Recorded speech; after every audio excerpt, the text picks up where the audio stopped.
everyone, Chris here, and welcome to my channel, and welcome to this week's reading vlog. So it is time for Polarthon. This is a week-long readathon hosted by Jade from Jade Reads, and I'm very excited to be taking part. I have absolutely no idea what I'm reading this week. We have a spinner wheel, which I'm going to pop up here. You can see, we get to find out together what my prompt is. I decided it would be more fun to kind of spin as I go, rather than spin and create like a TBR and then feel a lot of pressure, because I will know throughout the week how I'm doing. So let's get our first spin.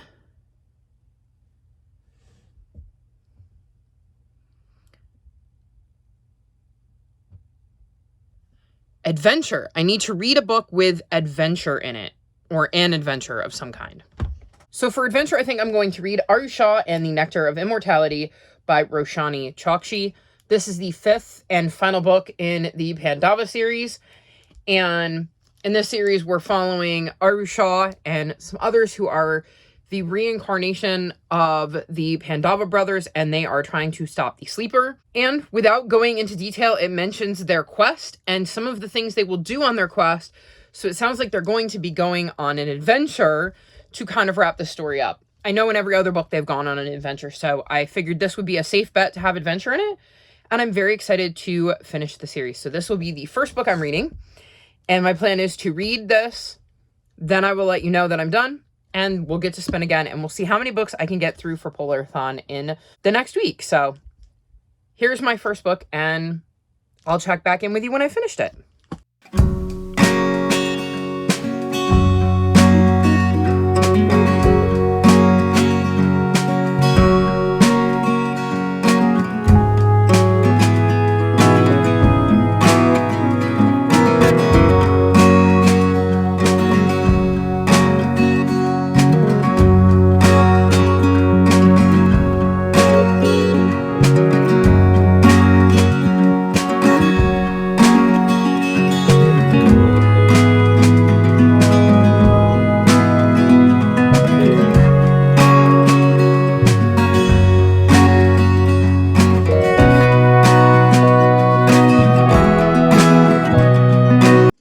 So it's Monday morning, and I finished my first book for Polarthon. I read Aru Shah and the Nectar of Mortality for Adventure, and I'm giving this 4.5 stars. This is the final book in the Pandava series, and I really enjoyed how this journey wrapped up. I swore I was not going to stay up all night reading it, and then I was still up at 7 a.m. as I finished this book. So that should tell you how good the ending of the story was. I really enjoyed the journey with Aru and seeing how she and her friends grew throughout the 5 books.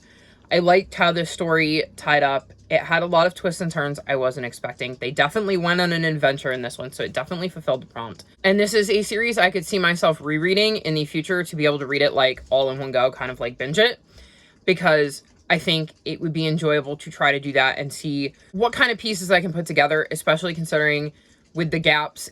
I feel like you sometimes lose something because you're like, wait, who is that character again? Because there were definitely some callbacks in this book to earlier books, and I was like, wait, who's that? So I think it would be fun to do a reread at some point where I can kind of read the whole series in one go and see what kind of pieces I put together. And again, have a better memory of the first book when I read book 5. So all in all, an enjoyable series. Really enjoyed it. Would highly recommend it. But that means it is time to spin the wheel. So let's see. Got our wheel up here. What are we reading this time?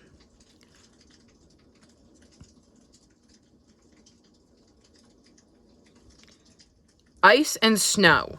For this, I'm going to read Beartown by Frederick Bachman. We have some hockey players on the ice, and there is snow on the hills back here. This is a winter cover, so I'm going into it blind because I'm guessing that it's set in winter based on the cover. I'll link my winter covers video if you'd like to know more about that series that I do on my channel. I have read several of Frederick Bachman's books and really enjoyed them all, so I'm hoping this will be no exception, and I'm very excited to get to this. So, yeah. I will check back in when I'm done with this, and it's time to spin the wheel again.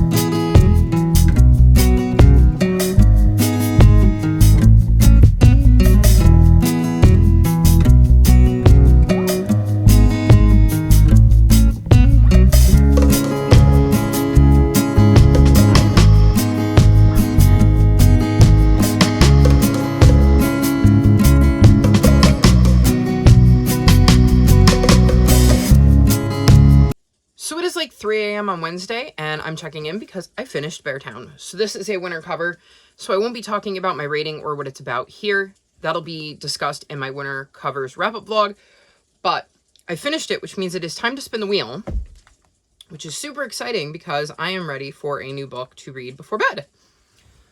So we'll get the wheel up here, and let's see what prompts I need to fill now. Adventure. Again. Okay.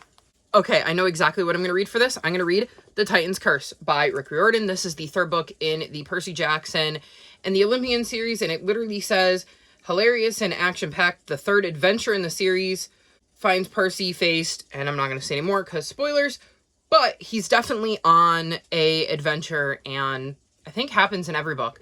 So I think this is going to be my next book for adventure, and I'm very, very excited to be doing my reread of it. So I should be able to read this one pretty quickly too, which is nice because that means I can get on to prompt number 4, because I'm hoping to read like 7 books this week, so 1 for each day.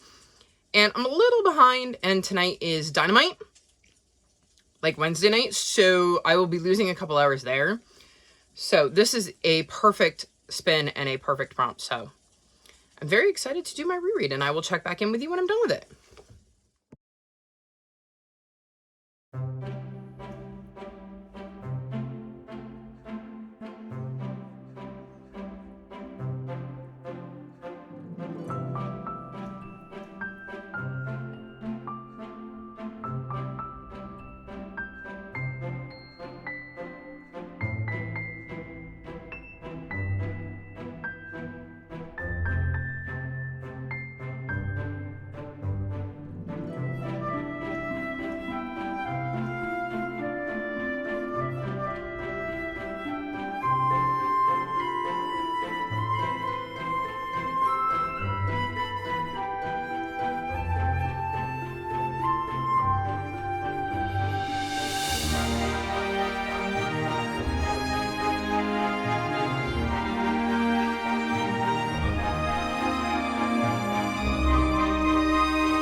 So it is now Wednesday afternoon, and I'm checking in because I finished The Titan's Curse. You would think a book I had already read would not keep me up until the wee hours of the morning rereading it, but alas, I stayed up way past my bedtime to finish it. This is the third book in the Percy Jackson and the Olympian series. Like I said, it's a reread. I gave this book 5 stars. I love the series. I love seeing the journey that Percy goes on in this, and the characters he gets to interact with, and how we get to see more of the Greek gods and this world that he lives in. There were some fun interactions with some of my favorite characters in this one as well, so I really, really enjoyed that. And yeah, overall, I'm really, really loving my reread, and I'm excited to get back to it next month. Plus, it was perfect for adventure because Percy goes on quite the adventure in this one. So, that means it is time to spin the wheel again, so let's see what I'm going to get this time.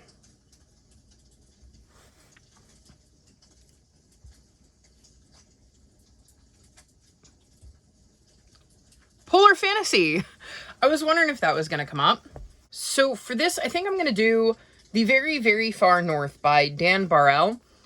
I had 2 kind of books in mind that I purposely got specifically for a Polarthon for Polar Fantasies. So this says, if someday you wander north, truly north, to the northern part of north, and you come across the cold, cold ocean, follow its shoreline to a beach that's just right for napping. There you'll find Dwayne the polar bear and his friends. Dwayne might offer you an icicle treat before introducing you to Cece the owl, Handsome the muskox, Twitch the arctic hare, Boo the caribou, and Major Puff the puffin. He might ask your opinion on mid-late morning naps and late mid-afternoon naps. Don't worry about the fact that Dwayne is a polar bear. He has only kindness in his heart, which is why his friends love him so. But if you are not able to visit Dwayne and his friends anytime soon, then the story tucked gently between the pages of this book should tide you over until you are ready for your own great adventure to the very, very far north. So we're going to be in a very obviously polar setting, and since this is going to be following animals, it's definitely a fantasy. It's marked as a fantasy on Goodreads. It's one I've wanted to get to for a really, really long time. I also think it has an absolutely gorgeous cover, so this will be the next book that I read for Polarthon.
Friday. And I meant to check in sooner, but it's been a bit of a weird few days. Wednesday was Dynamite, and the book I read for Polar Fantasy is the very, very far north. Just 2 varies. Okay.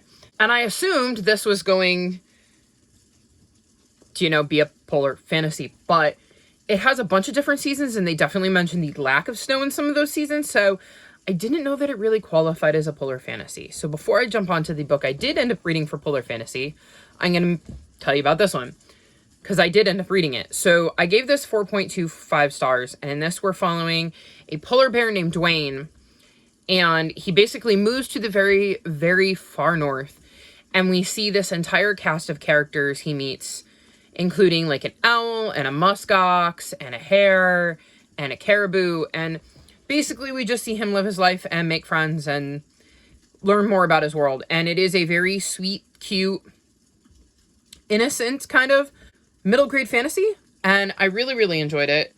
It says ages 8 to 12. I definitely would put this more on the younger end of the range, but I really, really enjoyed having this like fun, nice, easy read. It's definitely one I can see me getting for the little ones in my life at some point, because it was just really, really cute. And I know it's something that would have clicked with young me. I really enjoyed it, and I know there's a sequel, and I definitely want to read the sequel because it was just a cute, fun read. So, realizing that wasn't Polar Fantasy, I switched to, well, I didn't switch to, I finished that and then went with Winterfrost. So this, I do believe, counts as a Polar Fantasy. So, in this book, we're following Bettina, whose parents end up having to leave, and she is left in charge of her, like, 1-year-old baby sister, Pia. And they live in Denmark, and one of the Danish customs is that they're supposed to leave out a gift for their Nisa, who is kind of this, like, spirit, I guess, or kind of, like, tiny elf-like creature. I don't quite know how you would categorize it, but it is part of their folklore. And these Nisa help take care of things as long as you give them gifts. And in the hubbub of her parents having to unexpectedly leave and her trying to get prepared to take care of her sister and then actually taking care of her sister, she forgets. And it leads to her baby sister being kidnapped, and she has to kind of go and get her back. So definitely a fantasy, and it is set at Christmas time in Denmark, so there's tons of snow. So I think that counts. And here she is, Miss Cielo. I think you missed last week's vlog, so it's nice to have you back in this one. It's like she sees me sitting here with the camera and has to come over and say hi. So basically, yeah, that's the story. We're following Bettina trying to get her little sister back. I gave this book 4.5 stars. I really, really enjoyed it. I love getting to learn about other cultures, folklores, myths, etc. And so this was really, really interesting to learn about the Nisa and get to see them kind of in action and get to see Bettina interact with them and, you know, work to get her sister back and figure out why her sister was taken and what she needed to do. So, I swear, man, you just love being on camera, don't you, Cielo? I thought this was a really, really cute, fun middle grade that, while set at the holiday, wasn't necessarily focused on Christmas per se, but the traditions that go along with that for people who believe in Nisa and have that kind of in their folklore. So I really, really enjoyed this book. I wasn't expecting to enjoy it as much as I did, so I'm really glad I ended up picking it up. So now, that brings me onto my wheel, which again, I would have done all of this sooner, but today I had to leave the house to go to the post office and pick up an order at Target, and then I got my hair trimmed, which is why it's falling out of the ponytail holder I have in. I cut out all of the purple. It was in desperate need of a trim, but I also had, like, really faded purple dye in there, so we cut that out. But yeah, we're going to spin the wheel here, which would be easier if I wasn't holding a Cielo. Did it spin? Yes, it did. Okay. Whew. I was worried I was going to drop her. And we got foiled cover. I know exactly what I want to read for that. Where is it? Ooh. Again, this would be easier if you weren't flinging yourself around. So I'm going to read Anne of Greenville.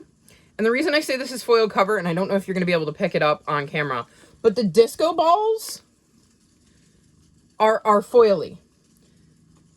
I mean, you're getting the glare from the plastic covering because this is a library book, but I promise you the disco balls look foily to me, so I'm going to count it. This is an Anne of Green Gables retelling, I believe, and ow, she's digging her claws into my arm, people. And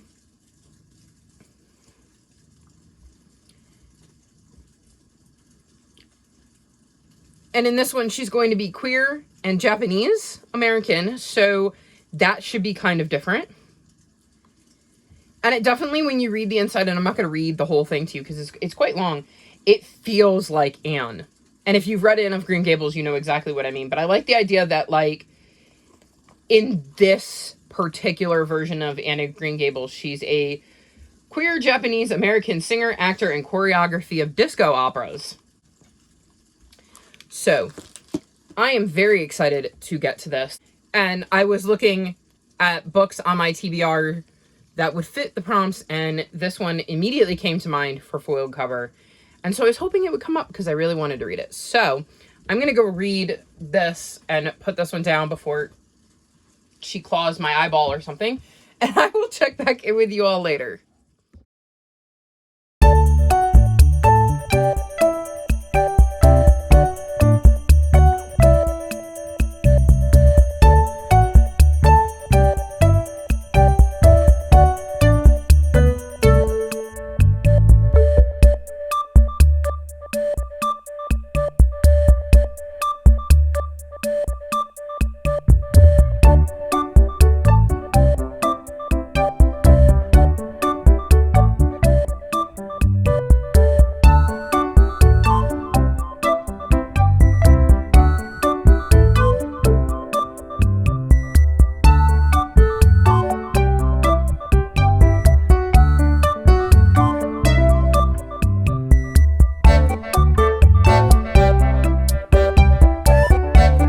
Now 2:45 on Saturday, and I've finished Anne of Greenville. I'm giving this 4 stars.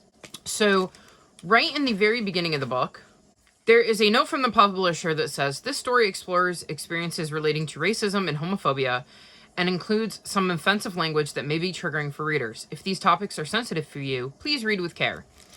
And that was definitely a necessary warning. So, in this version, Anne is a Japanese American, and she's queer, and she has 2 moms, and she moves to the small town of Greenville, where one of her moms is becoming the vice principal at a school, and this school is very set in its ways. It's very big on conformity and fitting in, and, well, Anne sticks out like a green thumb, and there is a lot of hate due to her ethnicity, and due to the fact that she's adopted by her moms, and due to the fact that, well, she has 2 moms, and it definitely has a lot of nastiness. So if you're going to read it, be prepared for that. However, I think it does a really good job of capturing the charm of Anne, like, because this is obviously based on Anne of Green Gables, and that Anne is such an amazing character, and so quirky and lovely and charming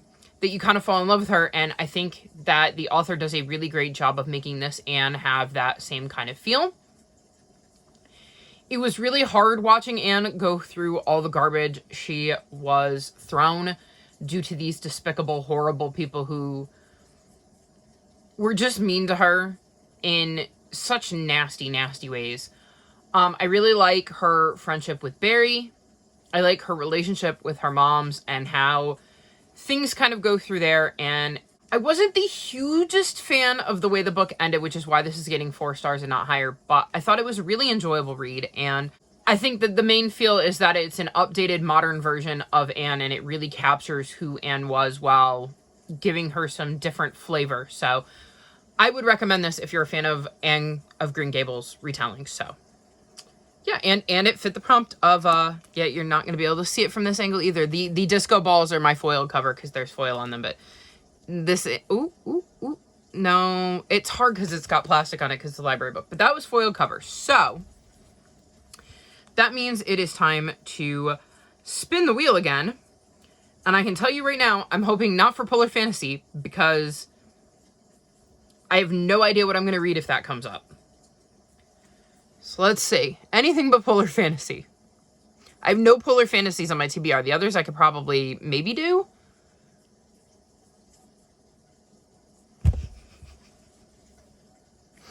Yep, that's polar fantasy again. Okay. I could do the Polar Bear Explorers Club, because this is definitely a polar fantasy. And it would be a reread for me, though, which I've kind of been wanting to reread it because I really, really do love this series, and I would love to spend more time with the characters. But it might also be nice to read something new. So, I think what I'm going to do is I think I'm going to have a look to see what polar fantasies are out there and that I can access either via like an audiobook or might be on my shelves. Because I have a lot of fantasies. I just don't know off the top of my head if any of them are polar fantasies. So I think what I'll do is I will figure out what book I'm going to read, and you'll have to wait for the next clip to see what book I picked. Because this may take me a little bit. So I will find a book, and I will check back in with you when I finish it.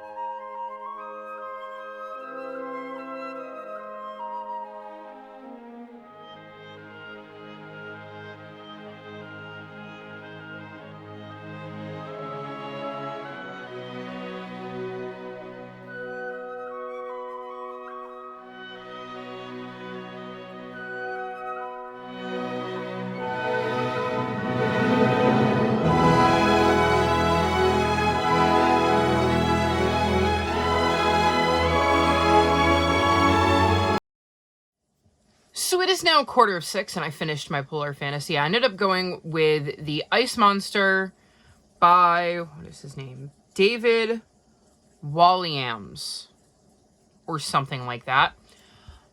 This is about a 10-year-old orphan named Elsie who ends up coming face to face with a like 10,000-year-old woolly mammoth and immediately forms a bond with this mammoth and wants to know more about it, and it leads to an adventure from London to the North Pole. So it is definitely a polar fantasy.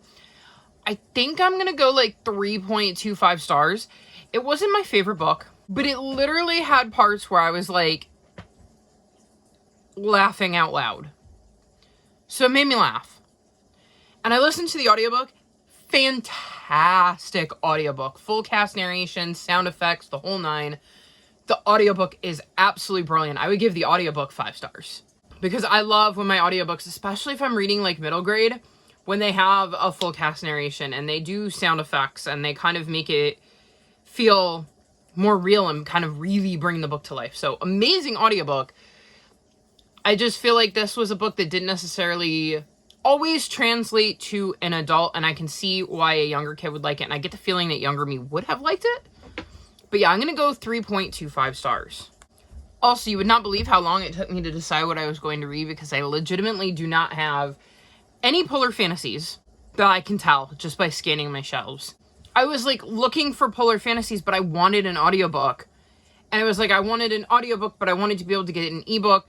So I managed to cobble that one together. I actually went into the Polarthon tag from 2022 on Instagram to find recommendations, and I went, oh, maybe that one. Nope, nope, nope, nope, until I finally found one. So we're hoping for anything but polar fantasy. Let's see what I get.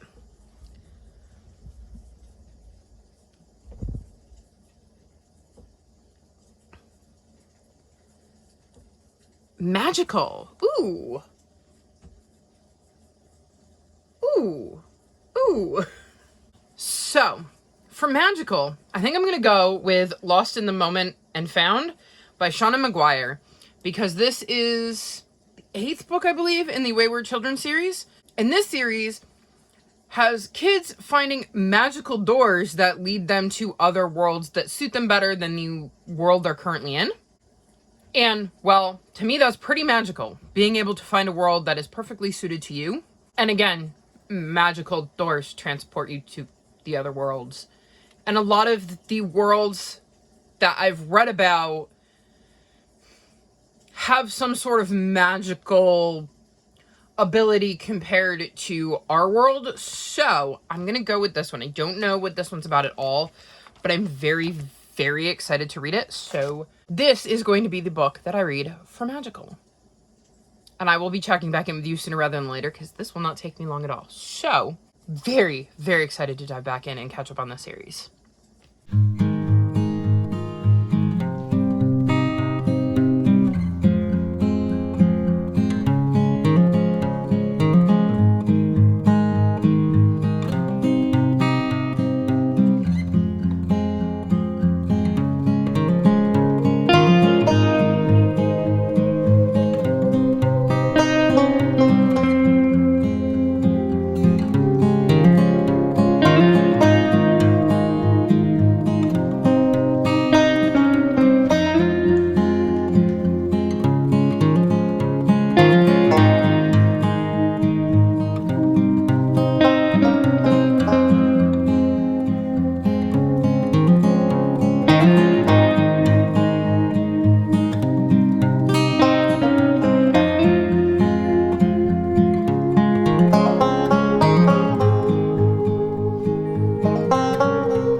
So it is Saturday evening and it's time for another check-in. I finished Lost in the Moment and Found by Shauna Maguire. I gave this book 5 stars. This is the 8th book in the Wayward Children series, and this one has a bit of heaviness to it. It has an author's note right at the beginning that says, while all the Wayward Children's books have dealt with heavy themes and childhood traumas, this one addresses an all too familiar monster. The one that lives in your own home. Themes of grooming and adult gaslighting are present in the early text. As a survivor of something very similar, I would not want to be surprised by these elements where I didn't expect them. I just want to offer you this reassurance. Ansi runs. Before anything can actually happen, Ansi runs. So, like the author's note says, Ansi is in a no-good, very bad situation and decides to run and ends up stumbling across a door that leads her to a different world. I really enjoyed getting to see Ansi's world and learn more about it. I always love getting to explore the new worlds beyond the doors. This was no exception. I really love Ansi as a character and how we see her develop throughout the book. I like the little Easter eggs that give nod to the rest of the series, though this is one of the ones that can be read kind of as a standalone because like it doesn't feature characters from the other books. So like you could have read this one without having read the others. This was just another brilliant book in the series, and I love this series so incredibly much. But being finished with that means it's time to spin the wheel again. Let's see what we get this time.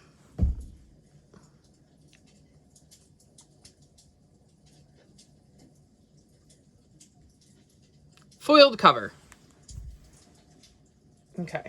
Okay, so with foiled cover, I'm going to go with Wings of Fire. I don't know, again, with the library book in the glare, it's hard to tell, but the Wings of Fire part definitely has some foiling on it. So this is the 5th book? Yes, 5th book in the Wings of Fire series, and it follows dragonettes who are from different clans, and there's like a prophecy, and they're trying to work out what's going on with all of that and how they are going to save the world. So really enjoying this series. This is one of the series I wanted to catch up on in 2023, so I'm down to read this. I will say, I think this is the last foiled cover I have on my TBR, so if I were to get this prompt again, I would have to go off TBR. Which, I mean, I could do. I can think of some foiled covers I own, but I was very excited I had one still on my TBR, so this is what I will be reading next.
So it is officially Sunday, which means it is the last day of the readathon, and I have finished The Brightest Night. I'm giving this 4.25 stars. I really enjoyed being in this particular character's POV because we've switched POVs in every book. It was really interesting to get to see things from their perspective. I like the journey this character goes on, and this wraps up an arc.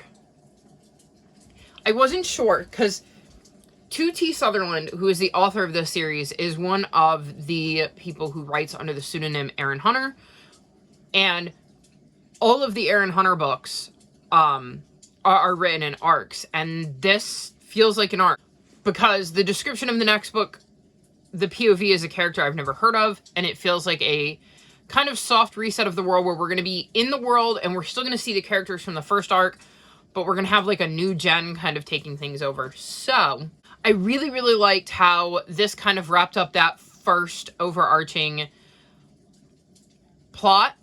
Because we have these dragonettes and there's 5 of them and they're from different clans and there's this whole prophecy. So it was kind of nice to have that like original prophecy kind of wrapped up because I wasn't sure how they were going to drag it out for the like 15 books or whatever that are in the series. So I really, really enjoyed how it wrapped up. And like I said, I think this is my favorite Dragon's Head to be in. So really, really enjoyed that.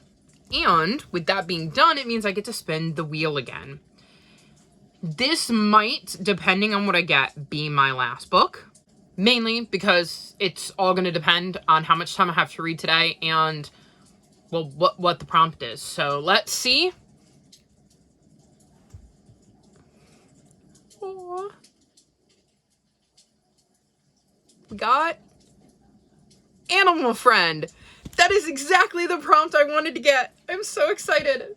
Okay, so what I'm going to read for this is Mission Impossible, which is the 4th book, I believe, in the Paws and Claws mystery series. And in this series, we're following Holly, who helps to run this inn with her grandmother. And she has a dog named Trixie and a kitten named Twinkle Toes, who are her animal companions.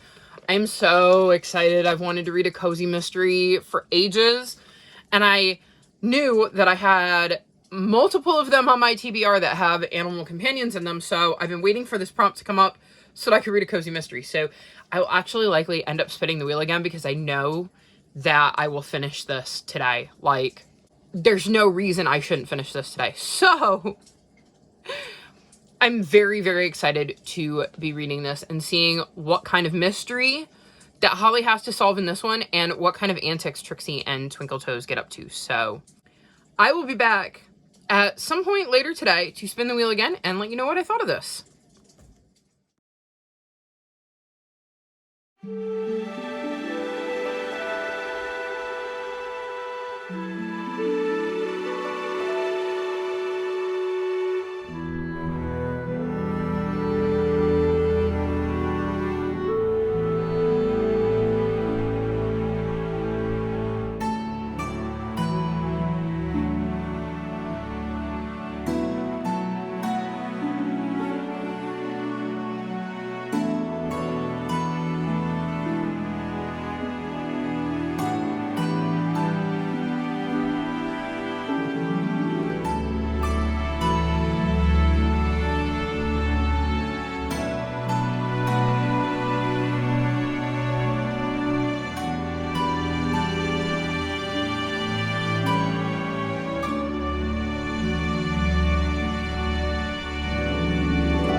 So it is now 4:45 on Sunday, and I'm back here because I finished Mission Impossible.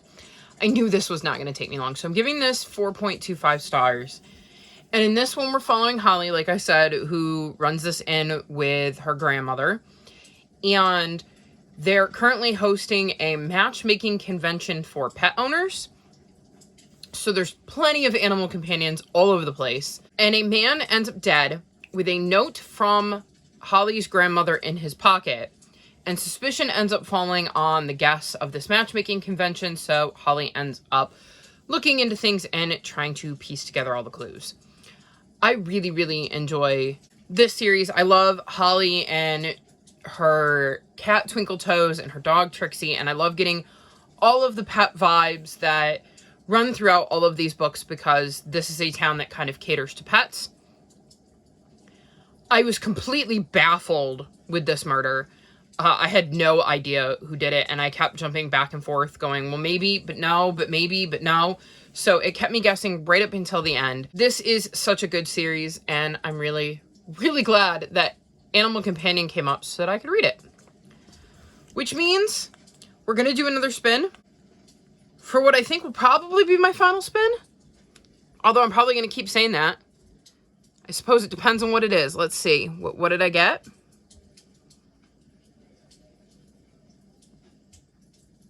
Animal Friend. Well, it just so happens that I have another cozy mystery that features an animal friend on my TBR, and that is No Escape Clause by Sophie Ryan.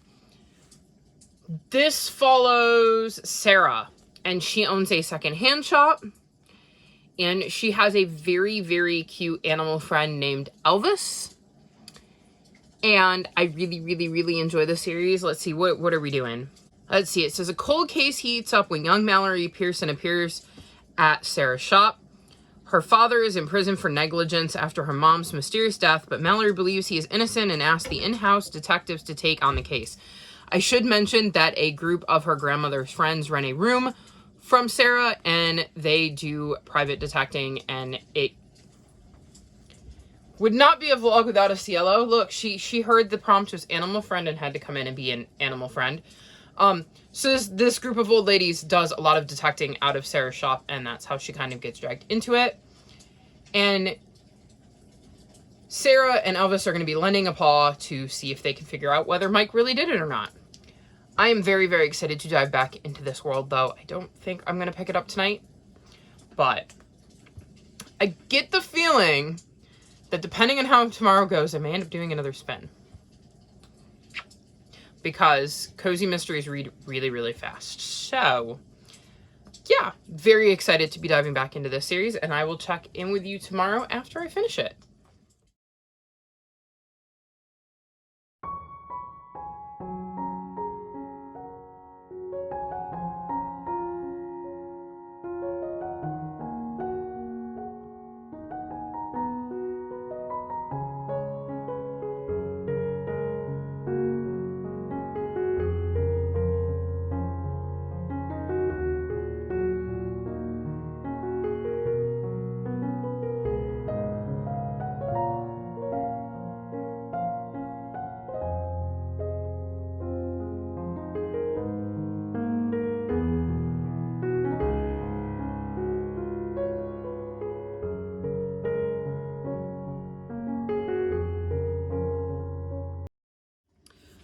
So it is around 5:30 on Sunday, and I have finished No Escape Clause. I'm giving this book 4.5 stars. I really, really enjoyed the mystery in this book.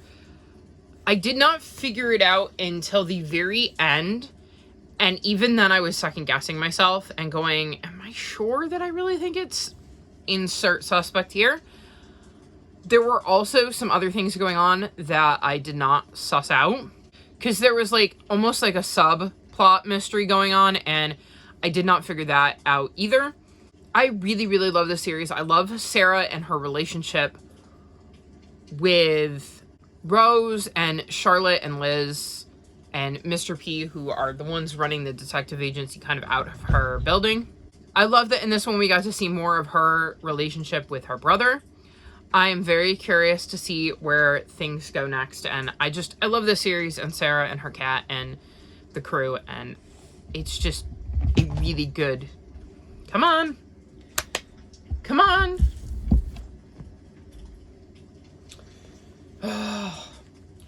it's just a really good cozy mystery series. It really would not be a video if I didn't have Cielo in it multiple times.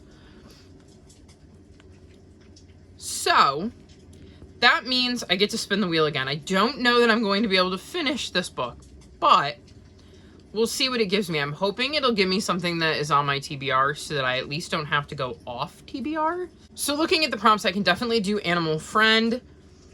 I can probably do Magical.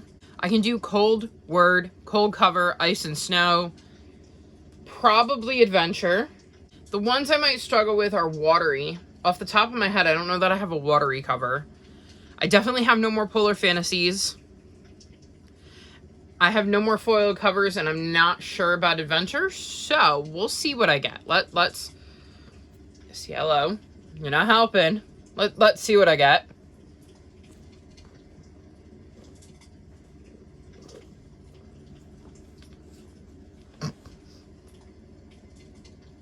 Magical. Okay, yeah, I could probably do that.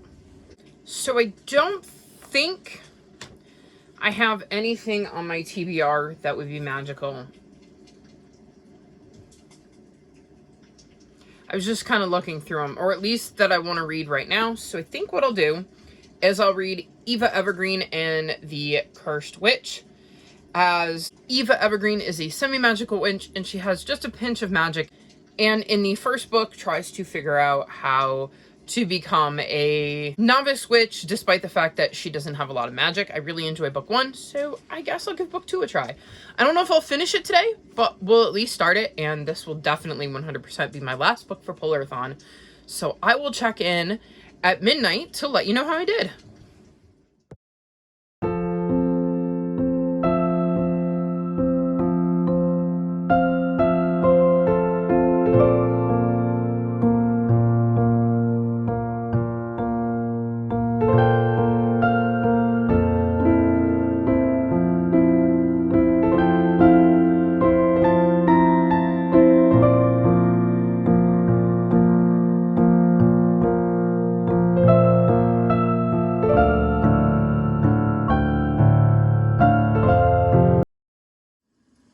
So it is officially Monday, and that means Polarthon is officially closed.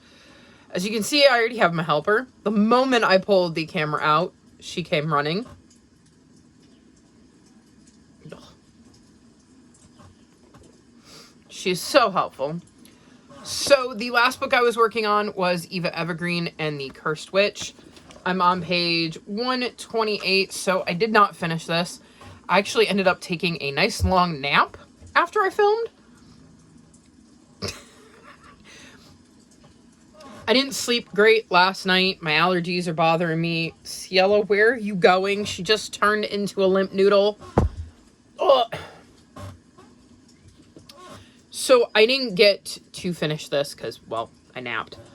My allergies have created a lot of sinus headaches, so I didn't sleep great last night, and a nap was very much needed.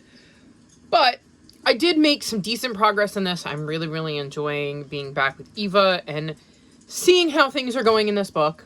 So I'm glad this is the one I chose and that I got the prompt magical, because I probably wouldn't have picked this up right now if it hadn't been for that. All in all, I think I had a really, really good Polarthon. I'm trying to remember how many books I read. Let's see if I can figure this out. So I started with Adventure and read Arusha.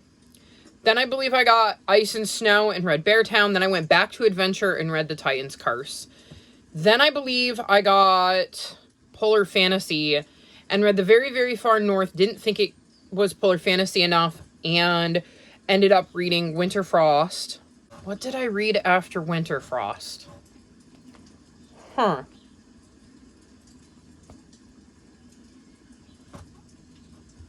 It's a good question.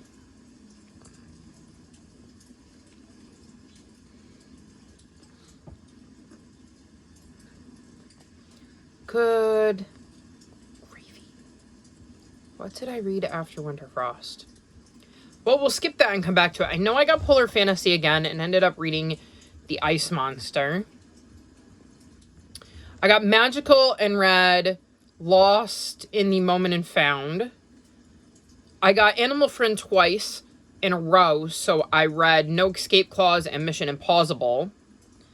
And then I got Magical again and started reading Eva Evergreen and The Cursed Witch. Am I missing anything? I feel like I am. I feel like I am missing one between somewhere around Polar Fantasy. But for the life of me, I don't know what. Oh well, I still read like 10 books this week or something ridiculous like that, and I think that's a pretty successful Polarthon. I'm pretty happy with it. I enjoyed... Oh, it was Anne of Greenville. I read Anne of Greenville for foiled cover. And I read... I forgot, I spun foiled cover twice, so I also read The Brightest Night. So actually it's more like 12 books. I read 12 books this week. Okay, yeah, definitely a very, very successful reading week. A very successful Polarthon. But I have to say... Bless you. I have to say, I'm going to be very, very happy to be able to kind of read what I want. And not have to be dictated by the prompts, especially with books that I don't have on my TBR. So I will be enjoying that, and I will also kind of enjoy the fact that I will not be on camera all the time. Because if you watch my vlogs at all, you know that I'm not consistent with checking in, and this checking in every single day, sometimes multiple times a day, has been very, very rough, and I am very, very excited to not be on camera for a little bit. So, with that being said, I think I'm going to wrap this vlog up here. All of my social media is going to be linked in the description below if you'd like to come chat with me. If you've made it this far in the video, leave me polar-themed emojis. Like this video and subscribe to my channel, and we'll talk to you next time. Bye!